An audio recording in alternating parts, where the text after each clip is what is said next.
unless something's happened, I'm very flat. Say more about the flatness. I don't think I feel anything, but that kind of makes sense from what we've been talking about. Would you be interested to explore it a little bit? Maybe. How are you feeling towards it right now? I don't want it there. It's uncomfortable. Not ignore it. That was a really hard session and again quite uncomfortable. Not only have I got the physical pain, now I'm going to have to go through some emotional pain, so that's quite hard.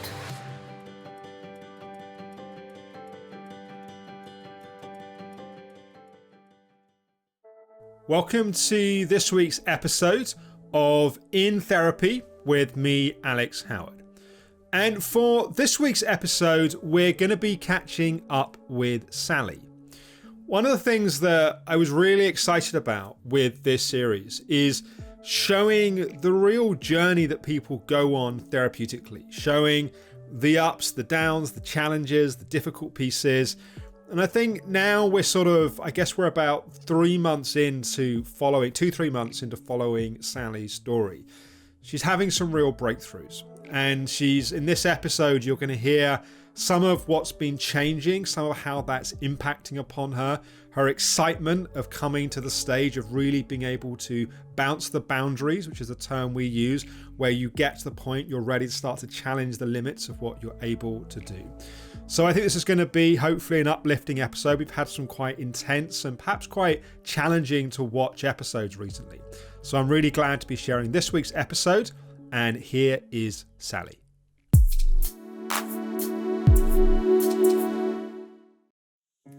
Hey, Phoebe says hello as well.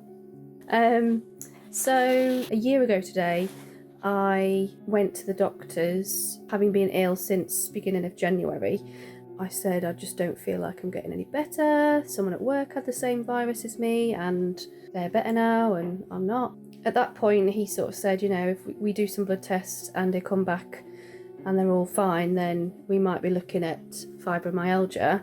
I went through some dark times really when I thought that I had something that I would never recover from. Yeah, I just sort of thought, what's the point? I can't live like this forever. I've just been thinking about that really, and I've thought how much has changed in a year, how much hope I've got, and I know that I'm going to get better. Yeah, just feeling so grateful to the Optimum Health Clinic, because I honestly don't know what I would have done if I hadn't have found them and I hadn't seen and met people that have recovered. So yeah, just feeling a bit reflective today really, and feeling good and positive again. So that's good. Bye. See you guys later.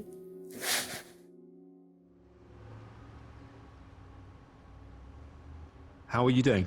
Really good, thanks. Yeah, really good. Yeah? Yeah.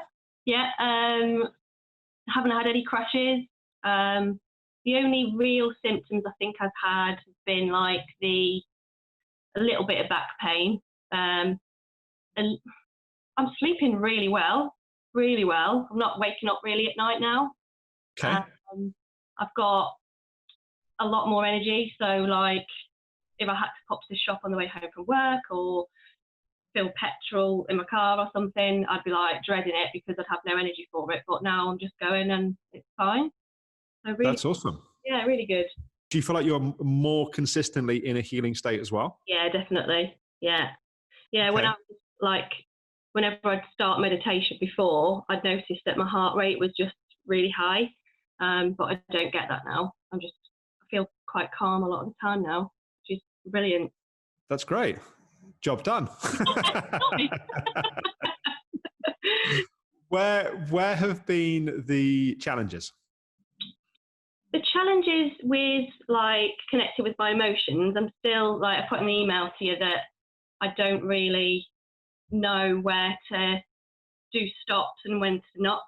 I think the stops have stopped. I don't do that as much because I don't feel like my mind's in overdrive and, creating things that aren't there anymore. But when I'm trying to feel something about a situation, I'm thinking about the situation, but then I don't want to catastrophize, whatever the word is, make it worse. Yeah. So I'm trying to feel the feeling, but not trying to let my head get away with it itself, if that makes sense. Yeah. I'm trying to find, I can't really differentiate between when I should stop myself thinking about something, but then I want to feel the feeling about it.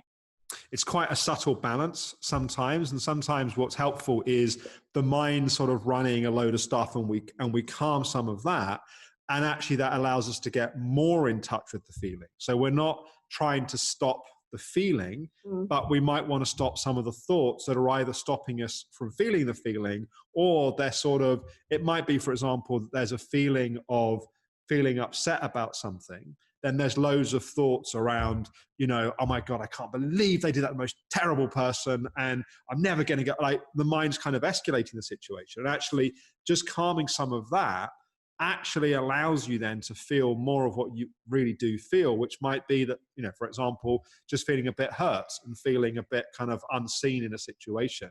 Yeah. And a lot of the other stuff is almost a defense against that deeper feeling, in a sense. Yeah.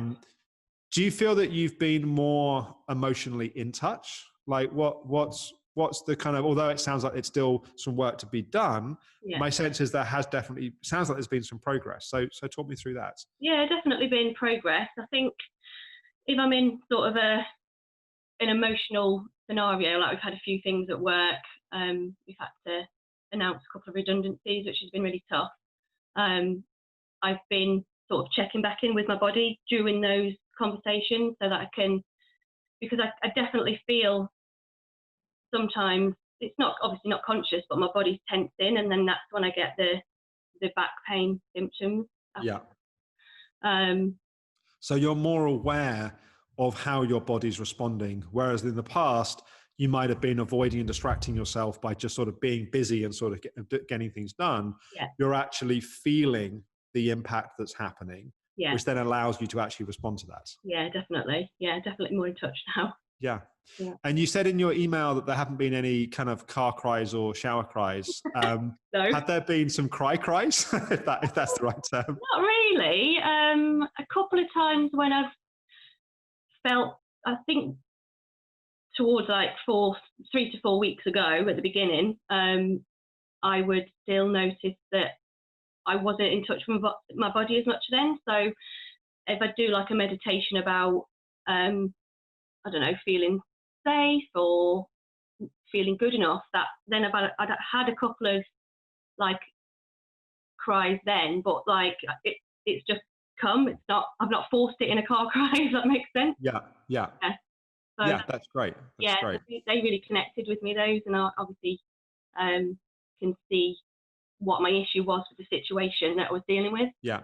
I wonder about where you are in terms of having a feeling of inner safety, like a feeling that when everything sort of calms and settles inside of you, that there's a place where everything can settle and everything feels safe. Because what I'm wondering is, and it may be that's starting to already build, but my sense is that that's something that hasn't historically been there so much. And so there's almost been a sort of, I need to achieve to be safe. Like I need to kind of convince everyone of my value, and then I'm going to feel safe in the world. I need to be in control of everything, because then I know that I'll be safe. Yeah. Does that sort of resonate? Yeah. So I think that definitely makes sense, because I've always been trying to look to the next challenge and look to the next thing that I can achieve, like a certificate or, exam results and things like that. So that definitely resonates with me. Yeah. What was your history as a child around safety, around sense of emotional, and safety is a sort of big word, because people tend to think about safety as just being about physical safety, like whether we're in physical danger or not. But there's also safety in the context of, as a child, just feeling emotionally seen, like being responded to in a sort of emotionally sensitive and sort of delicate way. And when we don't get that, there's a sense of, well, I need to be a certain way or do something to get that. So I'm just sort of wondering, as you sort of reflect a little bit, where safety was or wasn't, and what the conditions were that you felt needed to happen so you could feel that way. Well, I think like in terms of my relationship with my mom, that was brilliant. So it's got to come from my dad, I guess. It's all his fault. So he was very shut off and very closed. He was never emotional all. And my long-term memory is horrendous, so I don't remember how it was really. Like, I don't remember if I was upset about anything, he'd be like, "Oh, don't cry." I don't remember. Yeah. My brother, he's got an amazing memory. But the chances are there were some messages along those lines, because that's how we are with ourselves in our life as an adult emotionally tends to be a sort of reflection of how our primary caregivers, so normally like mum and dad or grandparents, whatever, how they were with us emotionally. So the fact that you sort of learned to not give space and give attention to your feelings and emotions sort of tells us that that's sort of what you learned in a sense. Yeah, it's got to be that. Yeah. And you see, the interesting thing is that there is absolutely value in terms of going back and talking about and processing things in the past, and that has its place. But actually, the real impact of the past is in the present now, in a sense, as we've been talking about already in the previous kind of sessions, in terms of where you're at, when the feelings and emotions come up, what you do with those. For example, feeling comes up and feeling upset or feeling angry, and then the response of that is to avoid and distract. You then don't feel safe. And you're then almost like, the more you avoid and distract, or the more that you try and control the environment, you're sort of doing that because you're trying to get to that feeling of safety. And it might work temporarily, but it never sort of fully works. And what we really want to work at doing is being with yourself emotionally in such a way that you're ongoingly cultivating that feeling of safety. And so sort of then what happens around you, it still has to be dealt with and be responded to, but your feeling of safety is not dependent upon the outcomes or the scenarios that are playing out. Yeah, I've definitely connected more with like anger as well, which is good, but I haven't been like ripping people's heads off, which is but just feeling it, and just, it's okay, and it's fine to feel it, and it's okay to be angry. Yeah. How's that felt? Yeah, really good. I think definitely the more that I get in touch with my body, like the more it's trusting me, and it's like, if I feel like I'm slightly getting to the point where I might be nearly overdoing it, I'm stopping doing what I'm doing, and becoming more present in my body and stuff, and then it's not reacting like, "Oh my God, what are you doing?" So yeah, it's really good. Yeah, it's great. I mean, it sounds like things are really on the path that we would want them to be on, which I'm super pleased to hear. So at this point, I'm often thinking, okay, well, what are the things that could happen which could cause you to go back into the old patterns, and how do we strategize a little bit to prevent that from happening? So just trying too much too soon, because I'm pretty much feeling fine all the time now. Right. Towards the end of March, beginning of April, I'm looking to very slightly increase my hours at work, so like 15 minutes a day. And I've sort of tested it a little bit by staying at work 15 minutes, but then not doing as much when I get home. Okay. So big compensating Yeah. it, but I've still been fine. So I know that I think I'll be okay. I would prefer to see you starting to do some more fun, kind of like enjoyable life stuff, as opposed to putting all the energy that comes back into just doing more work. Yeah. For a few reasons. Firstly, if all the energy that comes back just goes into work, sort of the message to our body is, don't bother giving me too much energy because I'm just going to go and work the whole time. But also, it's like doing things that we do because we enjoy them, and because they connect us to people that we like to be connected to, and bring us kind of inherent sort of pleasure in life. That also gives energy, because it helps us be more in we relax more, like we're more able to be in a calm, relaxed, healing state. But also there's sort of, there's a kind of healing power of joy, and a healing power of doing things that we love and bring us pleasure. So what might be some of those initial things that you might start to that before have just sort of been, I don't have energy, therefore that stuff's not, that's kind of on the sidelines. like pre kind of ME, for example, what would have been some of the things that you would have done for pleasure that haven't happened?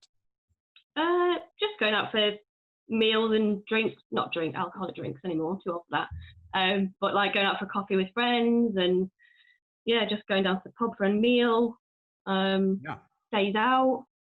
Yeah. When's the last time you did something like that? Got to be a good 8 months, maybe. Hmm. A long time. Yeah.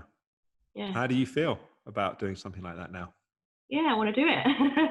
Yeah. Is there anything like that that's coming up that might be a possibility? Yeah, we've got my husband's brother and sister and his wife coming on Saturday night, so that's going to be quite good. I haven't seen his brother for years, so that'd be nice. They've reconnected recently, so that'd be good. Yeah, that's great. So you've already got something in the diary this weekend. Yeah, and I'm not dreading it. Okay.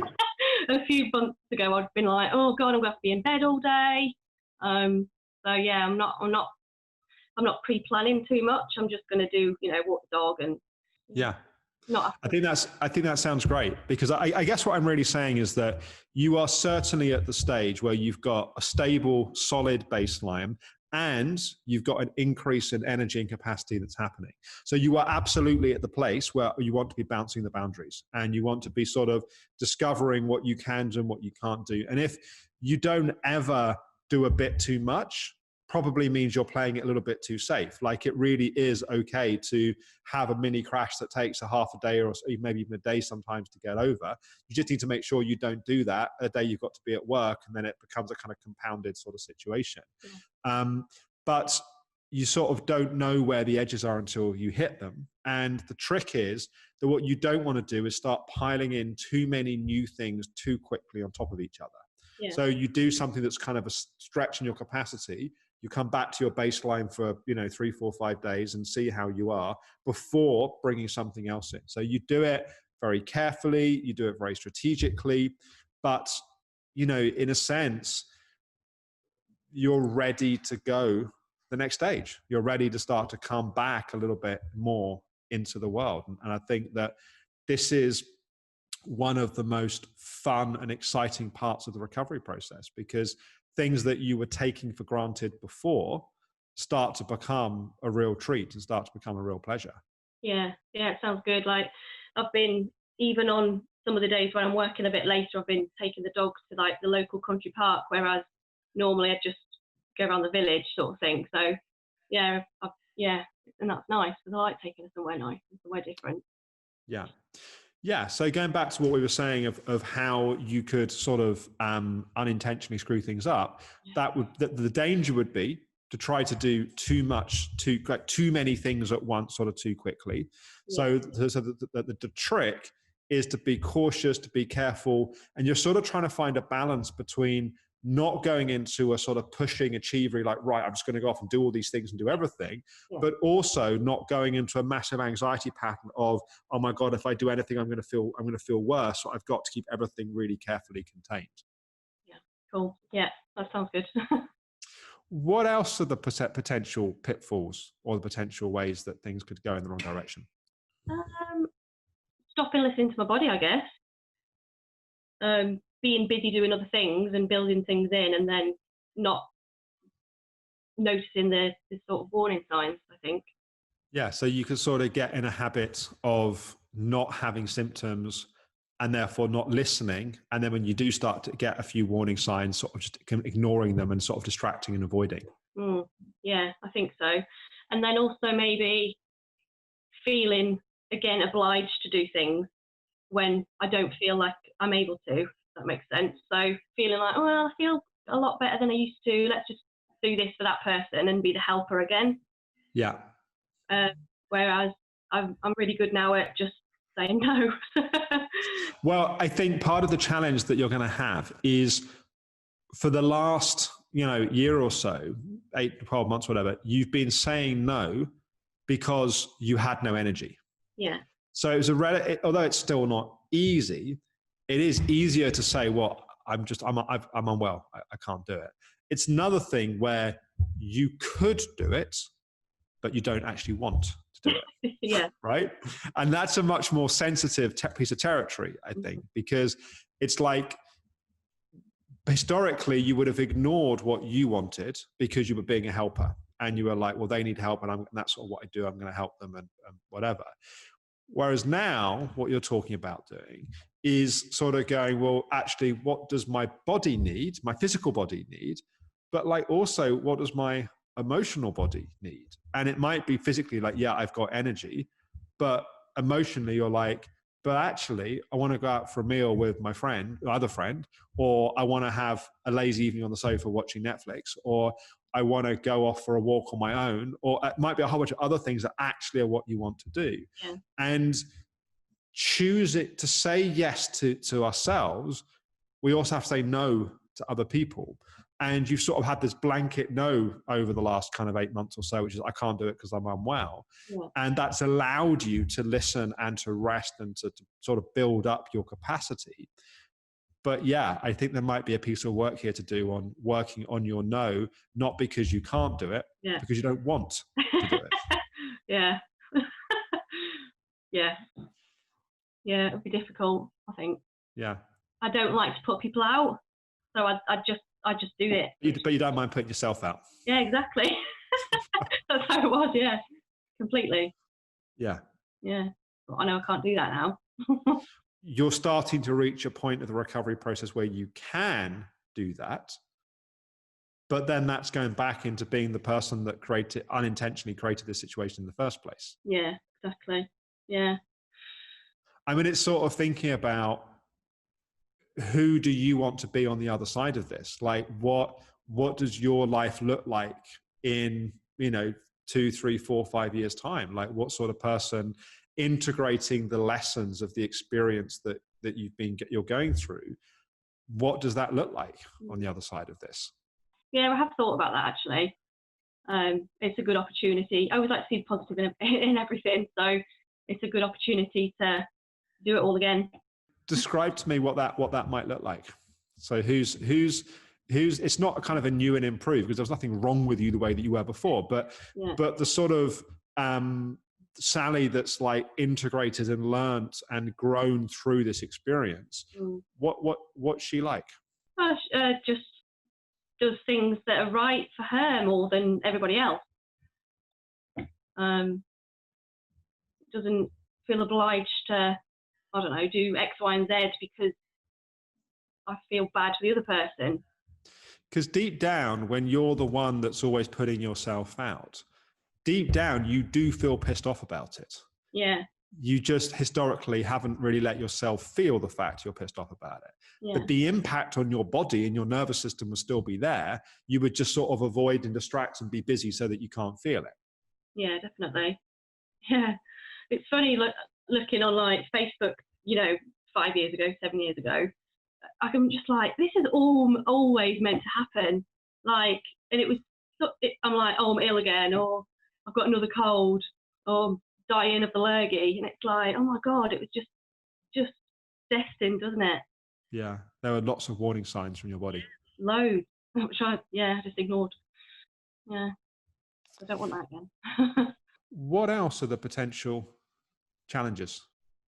I suppose if I've made a plan and then I wake up that day and I don't feel well enough and then I still do it. Yeah, so it's almost like there may well be, particularly as you start to bounce the boundaries more and more, there's likely to be a day in the next month to 6 weeks, let's say, where you wake up and your body says no, like I need a day in bed. And I think that day is going to be the potential for a major turning point. Because that day, what you could do is go, well, tough, I've said I'm going to be at this thing. I'm going to, I've got to do this. I've got to be at work, blah, blah, blah, blah. And you just override and ignore, and sort of the old Sally pattern starts to come back in. Or you go, my body's giving me a clear message and I'm going to do the best I can to honor and manage that.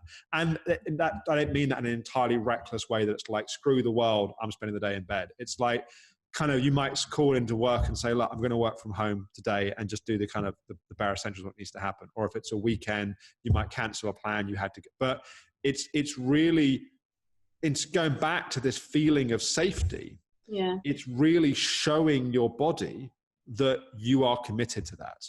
And that isn't just words, that's the actions in a sense that happen on a day like that. Yeah, it's really weird because I had the first non-chronic fatigue illness a couple of weeks ago that I've had since getting ill, and I was working from home and I suddenly just started feeling so sick, and I messaged into work and said, would you mind if I worked from home today? And I didn't say I felt unwell. And then my body was just like, no. It was just, I felt so much worse because it was almost like, oh, I'll carry on working at home. I'll be able to do that. And it was just like, my body was like, nope, that's not happening. And I was like, yeah, I need to be sick. And then I did feel sick, and I was actually weirdly happy that I was ill because it was non-chronic fatigue related. Yeah, normal immune response. Yeah, it was really good, even though I felt awful. But I bet at the point that you listened and you honoured your body, there was a relief that happened. Yeah, there was. Yeah, completely. Yeah, it was so weird. But yeah, just even thinking, oh, I can probably just work from home. My body was like, no, definitely not. Yeah. Good. Well done. Yeah, thank you.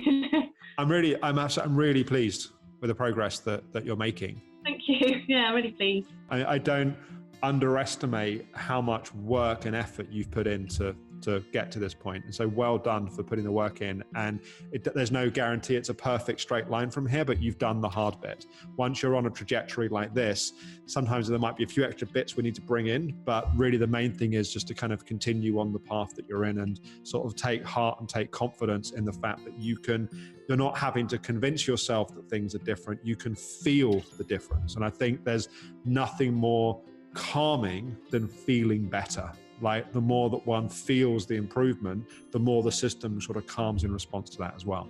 Yeah, definitely. Yeah, thank you. Thanks, Sally. Keep up the great work. Thank you. Thanks. Take care. Bye. I can't actually believe that I'm at the stage now where I can start bouncing the boundaries. Like, I knew that since finding the clinic that recovery was possible, but I don't know about, anyone that's watching this that has seen, I've seen a load of videos of Alex's and the clinics, and seen people who are on recovery journeys and they're at the point where they can start bouncing the boundaries.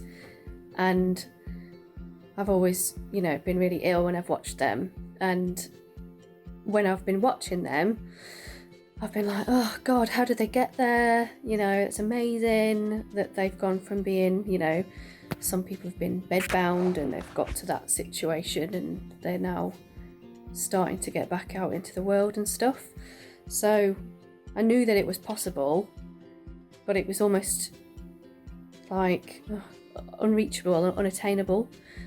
Even though I knew that recovery was possible, and it doesn't make a lot of sense in my head really, but it's just amazing to be at that point now. And yeah, it's really exciting because I'm going to be able to start trying to do like fun things again. And what I wanted to share really is that it is possible, and yeah, it is a lot of work. Like, I have been doing loads of stuff all the time, every day, multiple times a day, to try and get to where I am now. And I have got a lot left to do, obviously. But yeah, I just wanted to share that it is possible. And if you're somebody that's watching this and you're feeling like despair and feeling desperate and you're in a bad place, like, just get the help from the clinic and yeah, do what they say basically, because they're the experts and there's nobody else about that knows this illness like they do. And I'm just so grateful that I've found them. And yeah, just don't give up hope, and yeah, just book a free 15-minute chat with one of the practitioners, because you can recover and it is possible. So yeah, I just wanted to share that really. Bye.